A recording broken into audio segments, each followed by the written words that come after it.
Hello and welcome back.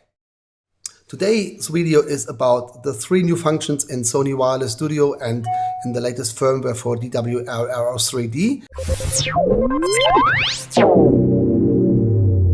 The channel swap function, the frequency coordination function, and the frequency analyzing function. And I show you on the receiver how it works in a second. As always, if you like the video, thumbs up. If you don't like the video, thumbs down. Tell me in the comments or write down in the comments what you like, what you not like, what you like to see. If I can do something better, I appreciate your comment, whatever it is. The first function is the swap function. Swap function means that you swap the audio output. So you have a belt pack number 1, channel 1 on your belt, and there is a body pack number 2 on your belt. And you have 2 microphones. That's a typical opera or musical setup. And if one body pack failed, or the microphone failed, or the capsule or cable failed, then you can switch to the other body pack, but you will take care that the whole signal flow for front of house monitoring and everything is still the same.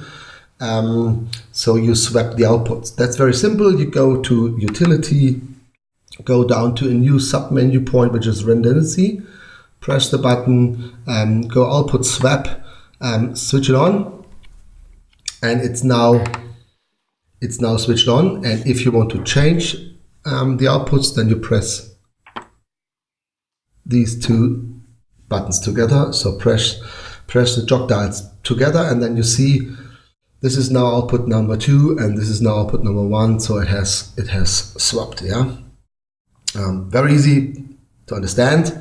Swap it back, press the 2 buttons, and ready to go. Frequency management utility, you go back, utility, redundancy, and you cannot use audio swap and auto frequency management at the same time simultaneously. So you have to choose what you want. Switch the swap function off and go to auto frequency. And then you can say you are a client or a host. Host means that you do the scan and check the frequencies and give receivers who request a new frequency. Client is just a receiver which is acting as a receiver which requests frequencies from the host.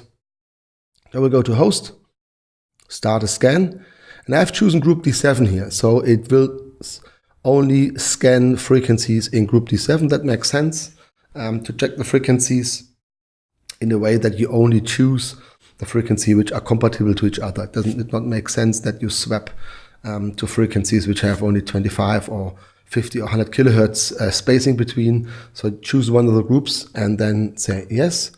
And you see it start scans. And on the other receiver side, it says client.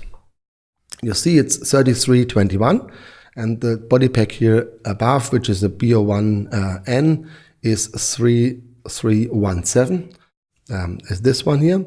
And if I change this by cross remote to 21, and I say yes, it will swap to the same frequency than the BO3R body pack here on receiver number 3. Says complete. And you see it has changed the frequency. There was a small dropout. So I think it's between 2.5 seconds of no audio, but it has changed the frequency. Okay, there's also another function in the new software which named Spectrum Analyzer. Very simple to jump in, go to RX on channel number 1 and say Spectrum Analyzer and start scan. And scans now the group 000. If you already use the jog dial and get to one of the frequencies you like to use, let's say this one, and you say yes, and it took over this channel. Same thing for channel number 2, starting a scan, go to RX, go down in the submenu and choose Spectrum Analyzer, some frequency you maybe like to use. Click yes and send it. And the body pack has a new frequency. Okay, that's the 3 functions which are new in firmware 1.2. For all three functions, you have no access from Wireless Studio. On Wireless Studio, you can do a scan, that's easy, but for swap and for channel frequency coordination, there is no access from Wireless Studio at the moment. You have to work on the receiver directly.